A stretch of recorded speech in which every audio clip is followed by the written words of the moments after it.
नमस्कार, दीपक कोठेकर आपल्या सर्वांचं मनापासून स्वागत करतो। आपल्या सोबत यावेळेला एक खूप मोठी हस्ती आहे। आपण पाहतोय की गेल्या काही दिवसांमध्ये महाराष्ट्रामध्ये कोविड या रोगामुळे संपूर्ण महाराष्ट्रातली जनता त्रस्त झालेली आहे। जणू काही एक प्रचंड प्रमाणात एक वादळ महाराष्ट्र राज्यावरती कोसळलेलं आहे। आपण जर पाहिला तर प्रत्येक रुग्णालयामध्ये आज बेड उपलब्ध नाही। रेमडेसिवीर जो इंजेक्शन आहे त्या इंजेक्शनचा तुटवडा आहे। आता हा तुटवडा आहे की हा काळा बाजार आहे? कारण आपल्यासोबत पालघर केमिस्टचे संस्थापक आहेत बॉबी शेठ दीपांकर पाटील। आपल्या सर्वांना माहिती आहे की गेले कित्येक दिवस ही व्यक्ती मेडिकल असोसिएशनच्या माध्यमातून सामान्य नागरिकांपर्यंत औषध कसं पोहोचेल यासाठी खूप प्रयत्न करत असते आणि त्यांच्या प्रयत्नांना यश पण आलेलं आहे। काही 2 ते 3 वर्षांपूर्वी आपल्याला काही औषधांसाठी मुंबईला जावं लागायचं। आज त्यांच्या प्रयत्नांमुळे आपल्याला ती औषधे या ठिकाणी उपलब्ध करून मिळतात। आज त्यांचं आपण मत जाणून घेण्याचा प्रयत्न करणार आहोत, कारण या वैद्यकीय विषयामध्ये त्यांना खूप जाणकारी आहे। असं असताना कुठेतरी रेमडेसिवीर इंजेक्शनचा काय विषय आहे? आपण पाहिलं की 3-4 दिवसापूर्वी वसई ऑक्सिजनच्या अभावी काही रुग्णांचा मृत्यू झाला।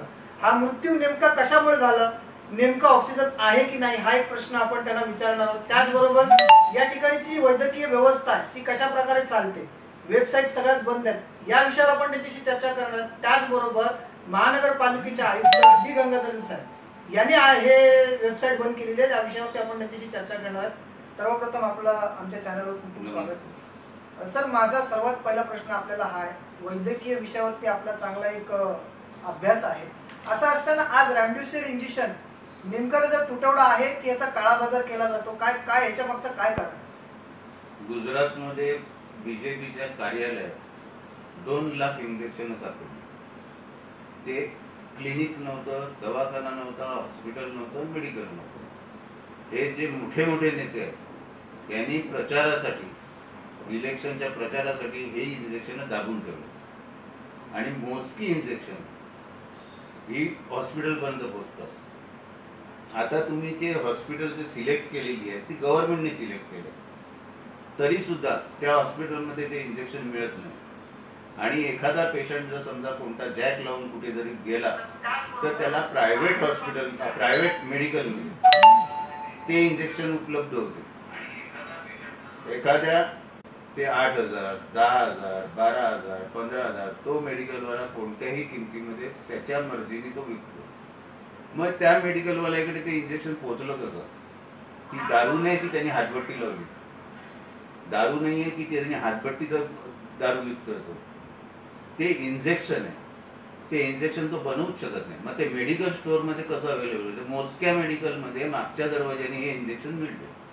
म्हणजे जो गव्हर्नमेंटचा सप्लाय हॉस्पिटलला झाला त्या हॉस्पिटलमध्ये 6 इंजेक्शन द्यायच्या जागेवर किती इंजेक्शन दिली कोण बघत नाही। कोविड पेशंट ऍडमिट आहे, त्याच्या बाजूला नातेवाईक नाही, ते इंजेक्शन फ्रीजमध्ये ठेवायचे, ते किती दिलं गेलं आणि किती मागच्या दरवाजाने निघून गेलं। सिप्लाची टोल फ्री नंबर आला, वेबसाईट आली की इंजेक्शन आम्ही डायरेक्ट पेशंटला पोहोचवू, वेबसाईट बंद। मोठ्या मोठ्या नेत्यांनी आपापले फोन नंबर टाकले, काय लागले इंजेक्शन वगैरे लागलं तर आमच्याकडे फोन करा। जॅक लावून गेला की त्याला प्रायव्हेट मेडिकल, माझ्या सगळ्या 600 मेडिकलमध्ये इकडे इंजेक्शन अवेलेबल नाही। तुम्ही का असा काळा बाजार रोखण्यासाठी मोजके हॉस्पिटल नेमले? म्हणजे तुम्हाला स्वतःला तो काळा बाजार करायचा होता। ऐन टायमाला डॉक्टर चिठ्ठी देऊन टाकतो हातामध्ये की 6 इंजेक्शन देऊन या।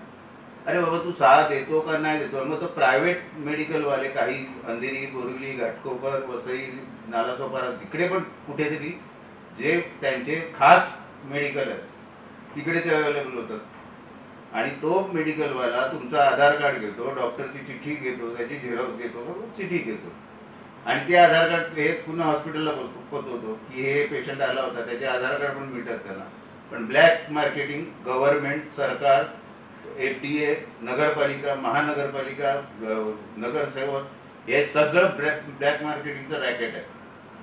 त्या सर्वांनी हे औषधं दाबून बसले। आता 7-7.5 करोडचा काही माझ्याकडे मेसेज आला होता की 7-7.5 करोडचा रेमडेसिवीर इंजेक्शन जप्त करण्यात आली।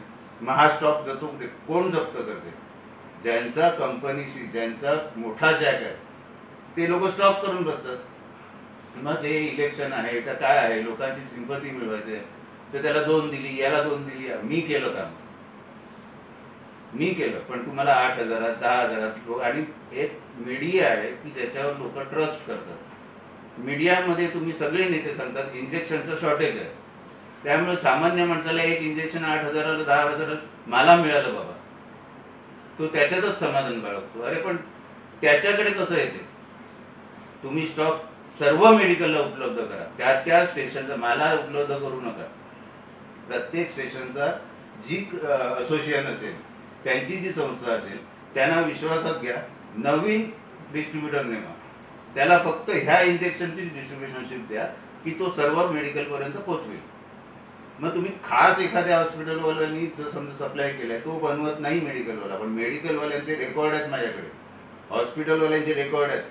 मला फलाण्या माणसाचा फोन आला, मला FDI मधून फोन आला, मला नगरपालिकेतून फोन आला, मला मंत्रालयातून फोन आला, तर मी देऊ शकतो. पण आज हे जे सगळं चाललंय, कुठेतरी या सगळ्या गोष्टी रोखायला पाहिजे. कारण आज आपण पाहिलं की वसई विरार महानगरपालिका मृतांच्या आकडे लावतात, किती मृत झालेत अजून स्पष्टपणे सांगत नाहीत. असं असताना रेमडेसिवीर इंजेक्शनचा विषय असा आहे की गेल्या 3-4 दिवसापूर्वी एक 27 वर्षाची तरुणी दगावली, तिला रेमडेसिवीर इंजेक्शन दिलं रात्री आणि सकाळी ती निधन झाली. अगोदर 2 दिवस अगोदर रेमडेसिवीर इंजेक्शन जे आहे ते बाहेरच्या देशात काही देशांनी बॅन केलं.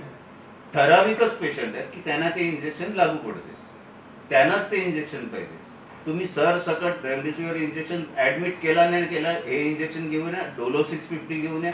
650 डोलो 650 1.5 क्रोसिन आहे. क्रोसिन पण घेत होते ना पूर्वी, बरोबर. होमिओपॅथिक डॉक्टर सांगायचा जर ताप आला तर फक्त क्रोसिन घ्या, माइल्ड घ्या. 650चा डोस तुम्हाला कोणी सांगितलाय? 12 वर्षाखालच्या पोराला पण 650, 80 वर्षाच्या म्हाताराला पण 650. अरे 1.5 गोळी क्रोसिनची तिच्यात पॉवर आहे, मग हेवी डोस का? हळूहळू द्या ना त्यांना. मग डोलोचा काय एवढा सरकारशी संबंध आहे की तुम्ही प्रत्येक डॉक्टर डोलो 650 लिहायला लागला? त्याच्यात पण पॅरासिटामॉल आहे, 650 आहे mg, आणि क्रोसिन मध्ये पण आहे, त्याच्यामध्ये 500 आहे. मग जर समजा पेशंट नाजूक आहे, वजन कमी आहे, त्याची हाईट बॉडी पचवण्याची नाही आहे, अर्धी क्रोसिन पासून चालू करा. किती पेशंट माझ्याकडे आहेत, रात्रीचे फोन करतात, मी बायको माझी तडफडते, का नवरा फडफडायला लागला, पोरगा फडफडायला लागला. मी काय दिलं तर डोलो 650 दिली, डॉक्टरने सांगितलं होतं. अरे मग तो फडफडणार नाही, हेवी डोस त्याला पचवण्याची ताकद नाही. किती पैसा किती कंपन्यांकडनं सरकारने, गव्हर्नमेंटनी, सेंट्रल गव्हर्नमेंटनी, स्टेट गव्हर्नमेंट कोणी खालाय ते मला माहिती नाही, पण हेच डोलो 650 लिहायला लागले, हेच इंजेक्शन लिहायला लागले. या इंजेक्शनची खरोखर पेशंटला गरज आहे का? डॉक्टर संग्राम पाटीलचा मी व्हिडिओ बघितला तेव्हा तो सर्वांना गरज नाही, काही मोजके पेशंट आहेत, काहींनाच गरज आहे. काढे सगळ्यांनी पिल्यानंतर पाईल्स होईल, गरम मसाल्याचे तुम्ही काढे पितात. अरे पेशंट असेल तेव्हा तो काढा पिईल, नुसता वाफेनी पण माणूस बरा राहू शकतो. तर तुम्ही काढे प्या, हे खा, ते प्या, ग्लोव्ज घाला, मास्क घाला. मास्कने ऑक्सिजन कमी होतो शरीरातला, त्याला थोडा हवेमध्ये फिरू दे. गर्दी टाळा, ठीक आहे, गर्दी टाळतो. तुम्ही लॉकडाऊन टाळा, 24 तास दुकानाला परवानगी द्या. कोणीही माणूस गर्दीत शिरायला तयार नाही. गर्दीत 2च माणूस शिरतात, एक नेता आणि दुसरा पाकिटमार. बाकी गर्दी सामान्य लोकांना पसंत नाही. कोणीही सांगेल दुकान 24 तास उघडं आहे ना, मग ठीक आहे आपण जेवल्यानंतर जाऊ, 2 तासांनी जाऊ, गर्दी होणारच नाही. एक माहिती आपल्याकडे अशी आहे की गेल्या काही दिवसामध्ये 80,000 टन इतका ऑक्सिजनचा इथे पुरवठा झाला आणि 60,000 टन हा मीरा भाईंदरला गेला. नेमका हा काय प्रकार आहे, आपल्याला माहिती आहे का याच्याबद्दल? जो टँकर निघाला तो टँकर विरार वसई महानगरपालिकेसाठी निघाला. तो पाण्याचा टँकर नव्हता की रस्त्यामध्ये सोसायटीला वाटत आला. तो जो सँक्शन होतो, तुम्ही गॅस सिलेंडर बुक करा, तुम्हाला गॅस एजन्सीवाला तुमचं सिलेंडर पूर्ण भरलेलं तुम्हाला पुरा देईल. तो अर्धा बाजूवाल्याला दिला आणि अर्धा तुम्ही वापरा असं होत नाही. मग जर ऑक्सिजनचा जर टँकर निघाला तर अर्धा तिकडे उतरला, ही चोरी आहे भाईंदर मीरा रोडवाल्यांनी, आणि याच्यावर FIR दाखल केली पाहिजे. आपले नेते बोलतात आपला तिकडे टँकर वळवला, मग आपल्या नेत्यांचं चालत नाही काय? आपल्या नेत्यांचं काही चालत नाही, कारण तिकडे वळवला. आणि ऑक्सिजन टँकर लायसन्स सकट तुम्हाला सँक्शन झाला, एक टँकर तुमच्याकडे यायचंय, तो अर्धा मीरा भाईंदरला गेला, आपले नेते सांगतात तिकडे 60 टन उतरला, इकडे 8 टन आला. अरे पण तुमचा 7 टन चोरीला गेला, तुम्ही FIR केली पाहिजे. बरोबर. कोणत्या हिशोबाने तुम्ही अर्धा करून टाकला? म्हणजे अजूनपर्यंत हा विषय दाबून ठेवलेला आहे लोकांना. दाबून ठेवल्या, लोकांना इंटरव्ह्यू दाखवतात, व्हिडिओ दाखवतात, लोकांना आपल्याकडे 8 टन आला, 8,000 टन काय जो असेल तो आला. 8 टन आपल्याकडे आला. आपली रिक्वायरमेंट पालघर जिल्ह्याची 25 टन आहे. बरोबर. मग तुम्ही 8 टन वर काय तीर्थ वाटणार आहे लोकांना? 25 टनची रिक्वायरमेंट आहे हेही त्याच्यात मेन्शन आहे. मग तुमचा 7,000 टन तिकडे इलिगल उतरलेला आहे. जर कंपनीतनं निघायला असा नव्हता की जाता जाता रस्त्यामध्ये 200 लिटर पाणी वाटत जा. बरोबर. कंपनीतनं निघायला, विरार महानगरपालिकेच्या नावाने निघायला, तर विरार नगरपालिकेला पूर्ण टँकर पाहिजे. आमच्याकडे पेशंट नाही आहेत का? आणि आमचे आयुक्त, आमचे नेते, ज्यांना आम्ही निवडून दिलं, सरकार, FDI, हे आमचे मायबाप. बरोबर. आता तुम्ही गव्हर्नमेंट सर्वंट आहेत, तुम्ही फोन उचलले पाहिजेत, लोकांशी बोलले पाहिजेत, लोकांना भेटले पाहिजेत. पगार त्याचा मिळतोय तुम्हाला, AC केबिन मध्ये बसायचा पगार नाही मिळत. तुम्ही लोकांना भेटायचं टाळतात. आम्ही प्रयत्न करतो की बाबा भेटा, वॅक्सिन द्या. मेडिकल स्टोअरवाले काय हे कोरोना योद्धा नाहीये? मेडिकल स्टोअरवाल्यांना फार्मासिस्टला का वगळण्यात येते? फार्मासिस्ट जेव्हा औषध बनवतो, डॉक्टर एक माध्यम आहे. औषध बनवतो फार्मासिस्टला अक्कल जास्ती आहे, डॉक्टरला नाही. डॉक्टर फक्त एक माध्यम आहे. डॉक्टरला MR समजवतो याच्यामध्ये हे कंटेंट्स आहेत, या औषधाचा साईड इफेक्ट होत नाही, हे औषधाचं कालबाह्य झालंय. MR जोपर्यंत डॉक्टरला समजत नाही, डॉक्टरला ती गोष्ट डॉक्टर लिहून देत नाही. बरोबर. त्याच्यानंतर जनरिक औषधं चांगली आहेत, बरोबर. पण डॉक्टरला सिंगापूरला जायचंय. जनरिक औषधवाले त्याला सिंगापूरला पाठवतील का? नाही, शक्यच नाही. मग मेडिकलवाल्याला जनरिक पण कंपल्सरी गव्हर्नमेंट करते, डॉक्टर लिहून देत नाही, तो जनरिक विकणार कसा? बरोबर. आमची इच्छा आहे, आम्ही सेवा करतो, डॉक्टर प्रॅक्टिस करतो, आमचे धंदे नाही आहेत. बरोबर. पण ते जी ब्रँडेड कंपनी प्रेशर टाकते आणि डोलो सिक्युरिटी जनरिक आहे नाही आहे, ब्रँडेड आहे. मग डोलो सिक्युरिटी सगळेच डॉक्टर लिहायला लागले. जे डॉक्टर नाही आहेत, जे होमिओपॅथिक आहेत, जे DMS आहेत, ज्या डॉक्टरांना इंजेक्शन द्यायची परवानगी नाही, अशा डॉक्टरनी तर 10,000 लोकांचे इलाज केल्याची प्रसिद्धी मिळवतोय. बरोबर. त्याला उचला त्या डॉक्टरांना की तुला न परवानगी असताना तू इलाज कसे करतो? आम्ही कोरोना सेंटर उघडलेत, आम्ही हॉस्पिटल उघडलेत. मग इतर प्रायव्हेट जे डॉक्टर काम करतात की मी 10,000 बरे केले, 1,000 बरे केले, उचला त्यांना. फसवतायत लोकांना. बरोबर. फक्त वाफेनी बरा होऊ शकतो, फक्त वाफेनी, पाण्याची, गरम पाण्याची वाफ घेतली तरी बरा होऊ शकतो. तुम्ही नेहमी कामावर जातात, संध्याकाळी आले तर आंघोळ करा. सॅनिटायझर कशाला पाहिजे? बरोबर. हे तुम्ही कंपल्सरी केलं. आता रस्त्याला सॅनिटायझर विकायला जातात, रस्त्यावर चटई टाकून सॅनिटायझर विकतात. तुम्हाला लायसन आहे का? लायसन तुम्हाला नाहीये तर तुम्ही सॅनिटायझर रस्त्यावर कसं काय विकतात? त्याच्यात अल्कोहोल आहे, त्याच्यात स्पिरिट आहे, आता थिनर टाकून विकतात. मॅन्युफॅक्चरवाले बनले की आम्ही प्रोडक्ट बनवलं, लायसन आहे. स्पिरिटसाठी लायसन लागते. आता तो गावाखेड्यामध्ये कुठे माहिती पडलं सॅनिटायझर असं बनवायचं, निळा कलर आला की सॅनिटायझर, निळा कलर आला सॅनिटायझर घ्या, 20-20 लिटरचे कॅन विकतायत. कारवाई त्यांच्यावर करा. लोकांवर काय कारवाई? दांडुकेशाही करतायत. तुम्ही 24 तास दुकानं उघडी करा, कोणी गर्दी करणार नाही, गॅरंटी माझी. जर गर्दी झाली तर मला आतमध्ये टाका. एकीकडे सरकार लॉकडाऊन पण करते, संचारबंदी करते, दुसरीकडे आपण पाहिलं तर पुण्याचे मीटर, आजही आता आपल्याला कंप्लेंट आली की मीटर या रविवारच्या दिवशी मीटर काढले. शाळेची फीस माफ नाहीये, मीटरचे बिल माफ करत नाहीत, आणि असं असताना मग सामान्य लोकांनी जगायचं कसं, हा प्रश्न आहे. हे घराचं भाडं घेऊ नका, नोकरांना पगार द्या आणि तुम्ही घरी बसा. मिलिटरीचे पैसे कापले, गव्हर्नमेंट सर्वंटचे पैसे कापले, आम्ही नाही कापायचे, लोकांनी नाही कापायचे. किती लोकांनी फ्लॅट घेतलं आणि भाड्यावर दिलं आणि कमी भाड्यावर स्वतः राहतात. बरोबर. का तर EMI बँकेचा जो आहे तो त्या भाड्यातनं जाईल, मी कमवेल, माझी बायको कमवेल आणि त्याच्यावर कमी भाड्यामध्ये आम्ही राहू, आणि 10-12 वर्षानंतर जेव्हा लोन क्लिअर होईल तेव्हा मी माझ्या फ्लॅटमध्ये जाईल. म्हणजे तो सेकंड हँड फ्लॅटमध्ये येणार, घेतला फ्लॅट त्यांनी, पण आपल्या पोरांचं भविष्य बघून. आता त्याचं भाडं घ्यायचं नाही. तुम्ही GR काढा, फक्त टीव्हीवर अनाऊन्स नका करू. त्याचं भाडं गव्हर्नमेंटने त्या मालकाला द्यावं. मालकाचं पण घर चाललं पाहिजे. भाडोत्र्याची पण नोकरी केली आहे, त्याच्यापाशी पण सहानुभूती आहे की तो पण भाडं देऊ शकत नाही. मग त्याचा पगार चालू ठेवा. तुम्ही सगळं आता लाईट मीटर कापतात, तुम्ही सांगतात बिल भरू नका. काय झालं, आपल्या नेत्या लोकांनी सगळ्यांनी सांगितलं लाईट बिल भरायची नाही. नेते लोकांचे आता फोनच बंद आहेत. हो. इथे कोणाला पण फोन लावला ना, आयुक्त फोन उचलत नाही, ते नेते मंडळी फोन उचलत आहेत. आयुक्तांचं काम आहे भेटणं. आयुक्तांनी त्या इंजेक्शनसाठी, ऑक्सिजनसाठी प्रेशर टाकणं वरच्यावर, FDI वर, कलेक्टरवर, की माझ्या एरियात मी हा राजा आहे, माझ्या प्रजेला ही कमतरता आहे. FDIनी कलेक्टरला सांगावं माझी प्रजा आहे, माझी प्रजा आहे. तो अधिकाऱ्यांनी हात उचलून घेतले. माल कमवण्यासाठी सगळे अधिकारी पुढे पहिल्या तयार, आणि माल आता मिळायचं बंद झाला, कायद्यात लोक वागायला लागली, तर पोलीस दंडुकेशाही. त्याच्यामध्ये पण हा विषय येतो की एखाद्या हॉस्पिटलमध्ये गोंधळ कारभार झाला की पोलीस येते आणि आमच्यासारख्या पत्रकारांवरती गुन्हा दाखल होतो. ते हत्यार करून ठेवलंय. कोणी सांगितलं भारत स्वतंत्र झाला? भारत परत गुलामगिरीच्या दिशेने चाललाय. जसं इंग्रज वागत होते तशीच आता सत्ताधारी पक्ष वागायला लागले. कोणावर ईडीची चौकशी, कोणाला CBIची चौकशी, नाही तर सामान्य माणसाला पोलिसांनी कोंडून टाकला, उचलला, पोलिसांनी मारहाण करतात. किती फेसबुकवर येतात, किती मारहाण चाललंय. हे सगळं इंग्रजांचं काम चालू आहे. भारत स्वतंत्र झाला नाही, परत पारतंत्र्यात चाललाय. हळूहळू गुलामगिरीची सवय लागेल.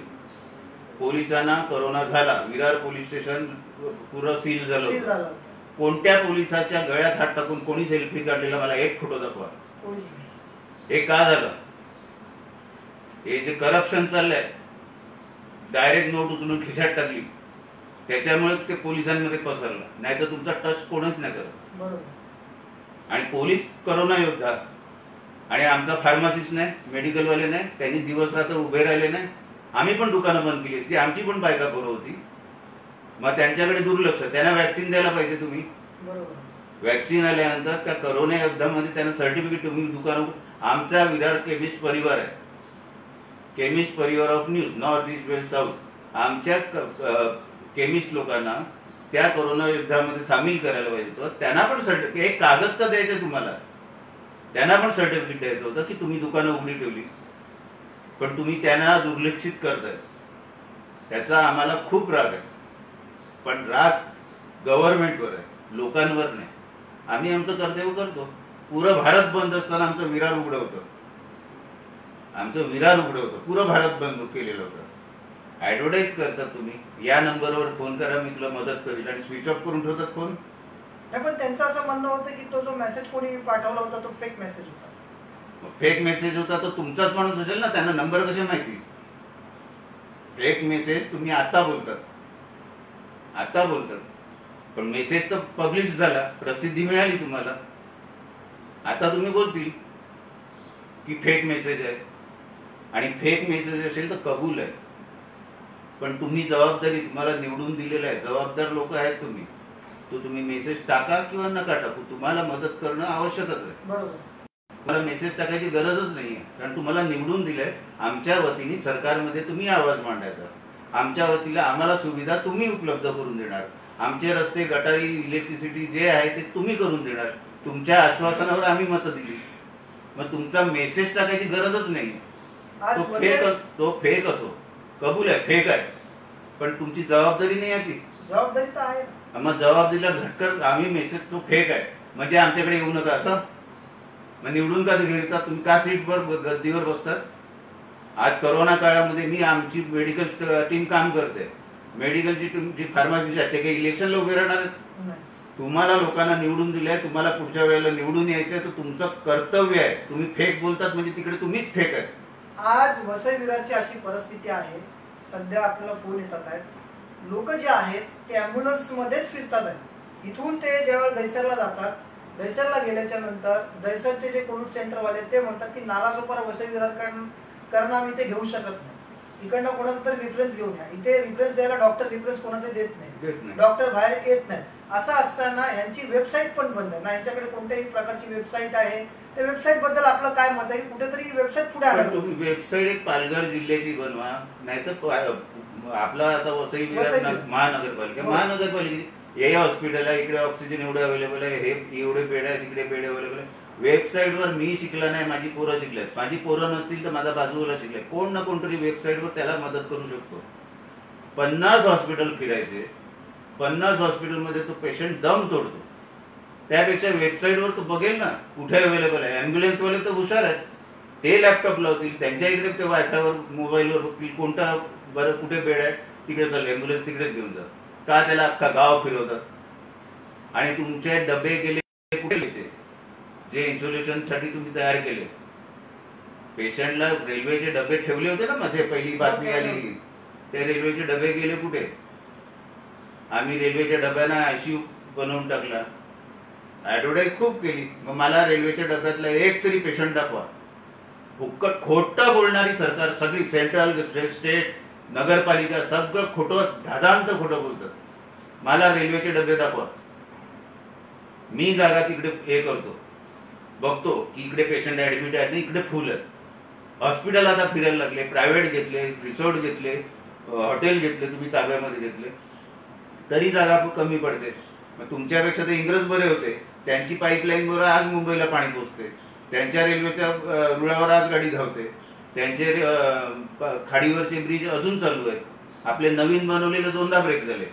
माझा एक मोठा प्रश्न असा आहे की वसई विरारचे आयुक्त आज कोणाचं ऐकत नाहीत. असं असताना आपल्याला वाटतं का वसई विरार हे पोरकं झालेलं आहे? ना इथे मुख्यमंत्र्यांचं लक्ष आहे, ना आरोग्य मंत्र्यांचं लक्ष इथे आहे. वारंवार त्यांना मेल करून सुद्धा इथे त्यांनी त्यांचं डेलिगेशन इथे यायला पाहिजे.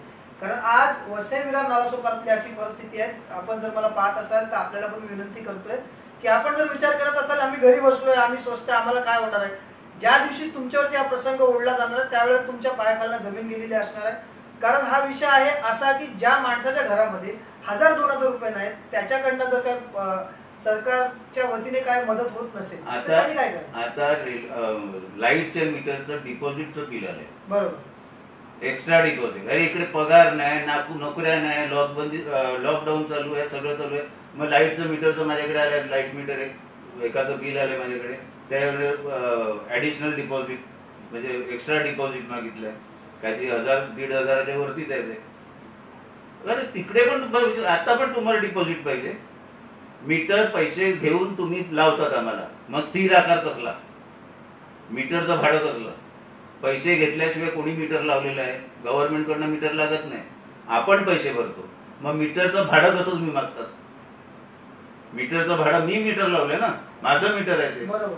तुम्ही MSEB वाले येतात, कट करतात, मीटर घेऊन जातात. अरे माझी प्रॉपर्टी आहे ती, माझी प्रॉपर्टी आहे, त्याचं डिपॉझिट मी म्हणजे त्याचं मासिक भाडं मी भरायचं.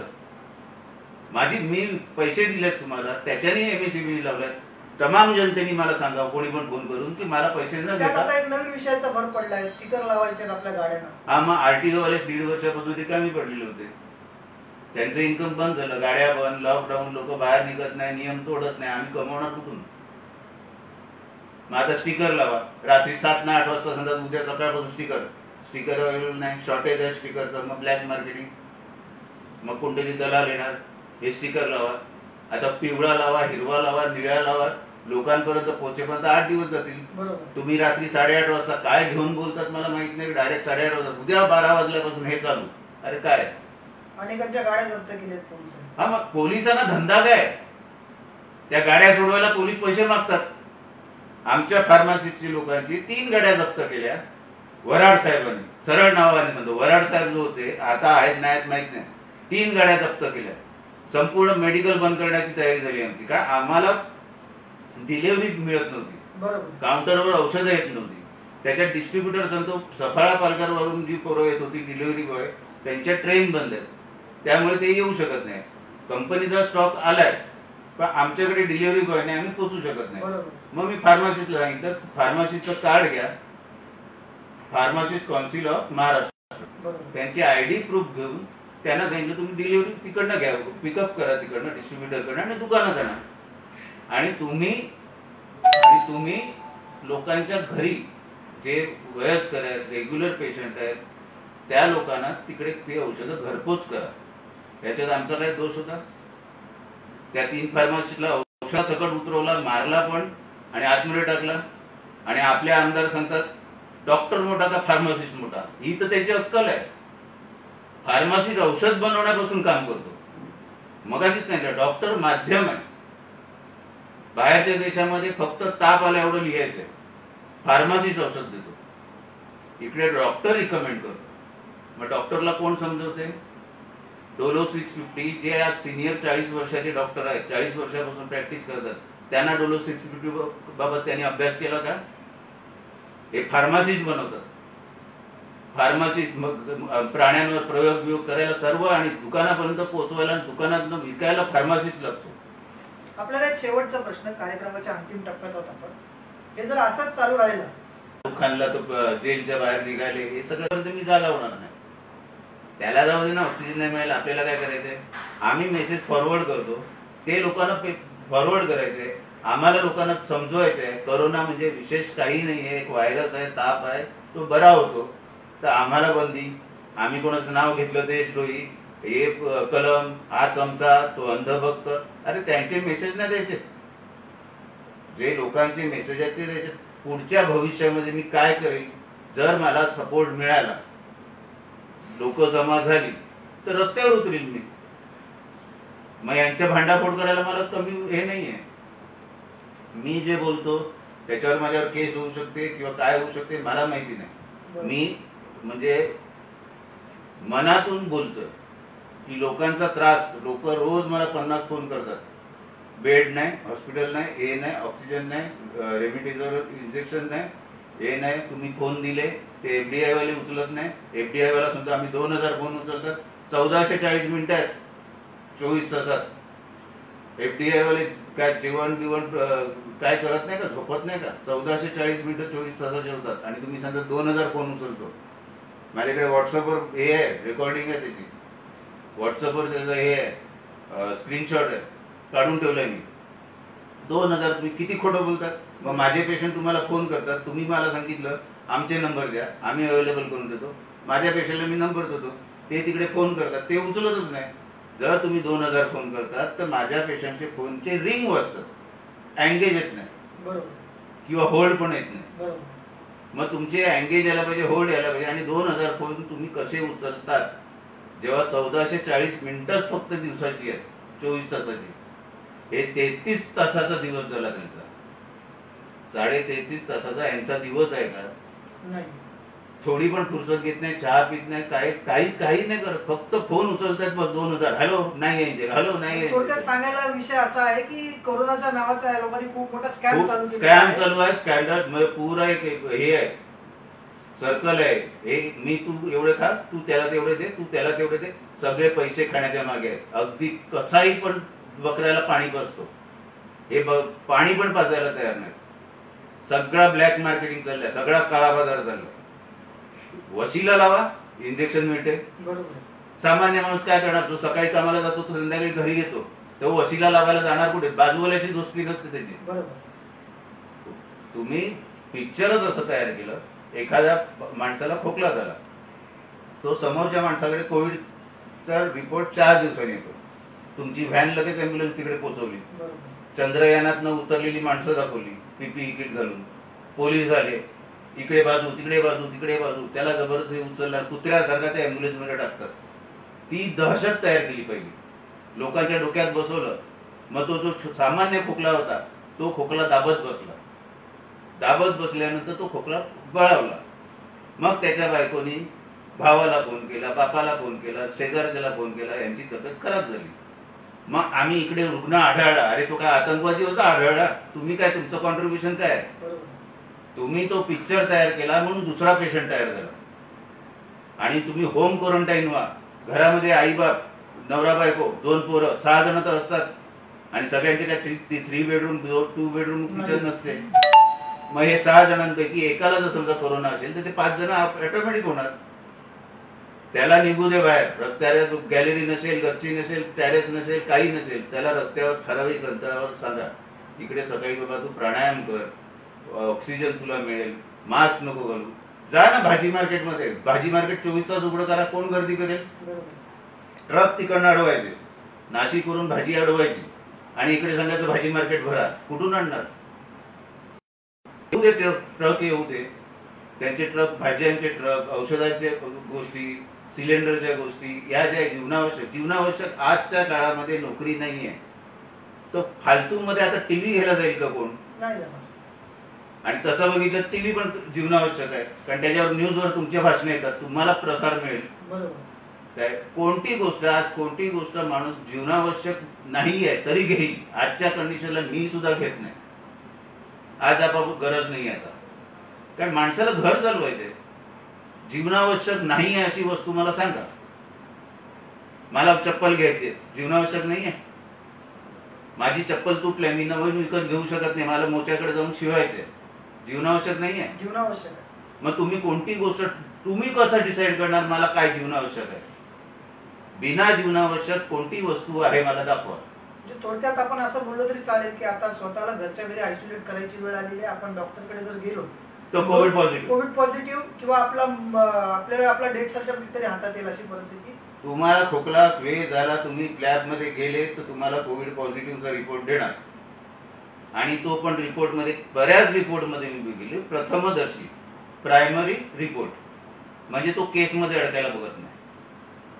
ठामपणे लिहून द्या कोविड पॉझिटिव्ह, ठामपणे लिहून द्या कोविड पॉझिटिव्ह आहे तू. आणि सगळे अटॅकमध्ये मरतात. कोविडचा त्यांचा पोस्टमॉर्टम करायला द्या. तुम्ही त्याला पॅक करतात, त्याच्या आतड्या बितड्या काढून विकतात. मला सरळ आरोप आहे. कशाला पॅक करतात? खोकल्याने थुकल्याने शिंकल्याने जर समजा पसरतो तर ते प्रेत आहे, त्याला सॅनिटाईज करा आणि त्या लोकांच्या हातात. तो खोकणार नाही, शिंकणार नाही, थुकणार नाही. कोणीही प्रेत असं सांगणार नाही की या बाजूनी दुश्मनला थुकतो मी आणि मग जातो जळायला. अरे तुम्ही जळणार आहे कोण? मी मेला, माझ्या बायकोला तर बघून दे मला. आणि तुम्हाला जर एवढंच समजा काळजी आहे तर स्मशानाला एक काच लावा. एक काचेचाच प्रश्न आहे. प्रत्येक स्मशानाला काच लावा, समोर ती बॉडी ठेवा, परिवाराला बघू द्या. तो त्यात दुःखी आहे तो. तुम्ही त्याच्या भावना बघत नाही, तुम्ही तुमचा धंदा बघतात. त्याला प्लॅस्टिक मध्ये पॅक करायची काय गरज आहे? तुम्ही सॅनिटाईज नाही करू शकत. जो शिंकणार नाही, थुकणार नाही, काय नाही, बॉडी एकदा सॅनिटाईज करून देऊन टाका त्यांच्या माणसाच्या हातात. रडू द्या, मग गळा फोडून रडू द्या त्याच्या बायकोला, मन मोकळं करू द्या. किती बायकांचे नवरे मेले किंवा नवऱ्याची बायको मेली, आजूबाजूची लोक बसून त्याला रडवतात. रड बाबा आता. मनात दाबून बसल्यानंतर तो खुदून स्वतः मरेल. मग मनात तुम्ही तुमचं दुःख दबवलं तर तुम्हाला त्याचा त्रास होणार शरीर. त्याच्या बायकोला रडू द्या, त्याच्या आई बापांना रडू द्या, त्या प्रेतावर बसू द्या. आणि 1.25 वर्षात सगळे शिकले. 1.25 वर्षात सगळे शिकले. फक्त सरकार शिकली नाही की आपण लॉकडाऊन करतो, एवढ्या टायमापुरता दुकानं उघडी करतो म्हणून गर्दी होते. सरकार बिनडोक आहे. अरे तुम्ही 24 तास उघडा मार्केट. मी रात्री जेवल्यानंतर 12 वाजता जाईल तांदूळ गहू घ्यायला. द्या ना परवानगी. ज्या व्यापाऱ्याची इच्छा असेल तो उघडेल 24 तास. त्या व्यापाऱ्याला स्वतःच्या बायकापर्यंतची चिंता नाही का? तो व्यापारी आहे, तो धंदा करतो, तो शिकलेला आहे. तो कशाला मास्क वापर म्हणजे मास्क नाही वापरणार, सॅनिटायझर नाही वापरणार, सोशल डिस्टन्स नाही ठेवणार, काय नाही नियम पाळणार? 24 तास सगळ्या दुकानांना परवानगी द्या. रात्री जेवल्यानंतर लोक जाऊ दे, दुपारी गर्दी आहे, संध्याकाळी गर्दी आहे. जेव्हा गर्दी नसेल तेव्हा तो शिरेल. आणि हे सर्कल काढते आपले महाराष्ट्र सरकार. या सर्कलमध्ये उभं राहायचं आणि मग त्या सर्कलमध्ये उभं राहायचं. त्या सर्कल केरळ सरकारने काय केलं? फक्त छत्र्या उघडा आणि मार्केटमध्ये जा. ऑटोमॅटिकली सोशल डिस्टन्स दोन छत्र्यांमधले डिस्टन्स होते. आपले खडूने गोल करायला बसले. किती अनपड आपण, किती अनपड. छत्र्या उघडा ना, जा मार्केटमध्ये. भाजी मार्केटमध्ये गर्दी आहे, मास्क घाला. मच्छी मार्केटमध्ये गर्दी आहे, मास्क घाला. पण ही गर्दी डिवाइड कशी करायची हे सरकारचं काम आहे. लॉकडाऊन काय ते break chain of the break. तुम्ही नामकरण केल्याने तो रोग नाही संपला, ते कायदे नाही संपले. तो लॉकडाऊनच आहे. तुम्ही फक्त नाव बदललं. नाव बदलल्याने देश बदलला का? नाव बदलल्याने देश बदलला का? लोकांना सुविधा मिळाल्या का? Break the chain. नवीन नाव ठेवण्यात काय अर्थ आहे मला सांगा. म्हणजे आता थोडक्यात आपण असं म्हणूया, कार्यक्रम इथेच थांबवतोय की आता आपण स्वतःची काळजी स्वतःची काळजी घ्या. गव्हर्नमेंटच्या भरोश्यावर राहू नका. तर आपल्यासोबत दीपंकर पाटील उर्फ भविष्यट होते. त्यांनी आपल्याशी छान चर्चा केली. हा जो विषय आहे प्रत्येकाच्या जिव्हाळ्याचा विषय आहे.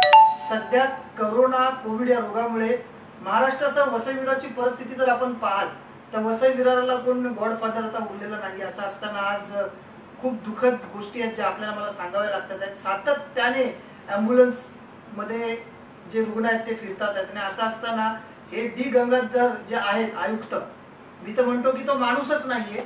ज्या माणसाला पाझरच फुटत नाही. दोघांपैकी एक गोष्ट आपल्याला असं वाटतं का दोघांपैकी एक गोष्ट झाली पाहिजे, आता त्यांनी रिझाईन दिलं पाहिजे, आता मुख्यमंत्री त्याच्याकडनं त्याची ती पॉवर काढून दुसरा मंत्री बसवा. त्याच्या केबिन मधलं एसी काढून टाका, त्याच्या केबिन मधलं एसी काढून टाका, आपोआप बाहेर निघेल. पण कोण काढणार एसी, हा तो विषय हा आहे. मग तुम्हाला एसी बिल कोण भरते नगरपालिकेचं? नगरपालिका स्वतः अनधिकृत आहे. रेल्वे बाउंड्रीमध्ये येते, रेल्वेच्या कक्षेमध्ये नगरपालिकेचं ऑफिस येते. निश्चित हा विषय आपण घेऊ. तुर्तास आपली मी रजा घेतो. आपण आपल्याशी धन्यवाद. चर्चा केली, आपली सुद्धा मी रजा घेतो. आपल्याला सर्वांना विनंती करतो की सरकारने जे नियम दिलेले आहेत ते नियम तर आपण पाळतोच आहे, पण आपल्यासाठी सरकार किती सज्ज आहे हे आपल्याला दिसून येते. काही चर्चा आपल्याला टीव्हीवर पाहायला मिळतात आहेत, जे काही दृश्य आहेत ते टीव्हीवर पाहायला मिळतात. काही दृश्य आहेत ते आम्ही फेसबुकच्या माध्यमातून, युट्यूबच्या माध्यमातून आपल्यापर्यंत पोहोचवायचा प्रयत्न करतो. आपल्या सर्वांना विनंती करतो की आपल्याला आता जपायची, आपल्याला स्वतःची आणि स्वतःच्या परिवाराची काळजी घेणं आता आवश्यक आहे. तुर्तास आपली रजा घेतो. जय हिंद, जय महाराष्ट्र. धन्यवाद.